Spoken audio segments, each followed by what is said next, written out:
3 মিনিটে টাকা পাবেন। জোহর নামাজের পর আল্লাহর এই গুণবাচক নামটি এইভাবে 11 বার পড়ুন। 3 মিনিটে টাকার ব্যবস্থা হবে। খুবই শক্তিশালী কার্যকারী এই নামটি আপনাদেরকে পড়তে হবে। আপনারা এই আমলটি করার পর আশ্চর্য হবেন এবং আপনারা অবাক হয়ে বলবেন যে কিভাবে এত অল্প সময়ে এত বেশি টাকা পাওয়া যায়। আল্লাহর এই গুণবাচক নামটি এতটাই কার্যকারী, এতটাই শক্তিশালী, আপনারা আমলটি না করলে কোনোভাবেই বুঝতে পারবেন না। শুধুমাত্র আপনাদেরকে আল্লাহর এই গুণবাচক নামটি 11 বার পড়তে হবে। তো আপনারা জোহর নামাজের পর পবিত্র জায়গার মধ্যে বসে প্রথমে আপনাদেরকে শুধুমাত্র 7 বার সাল্লাল্লাহু আলাইহি ওয়াসাল্লাম এই দুরূদ শরীফটি পড়তে হবে।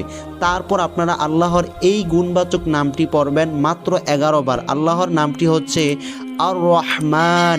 এটি আপনারা 11 বার পরে তারপর আপনাদেরকে পুনরায় 7 বার দুরূদ শরীফ পড়তে হবে।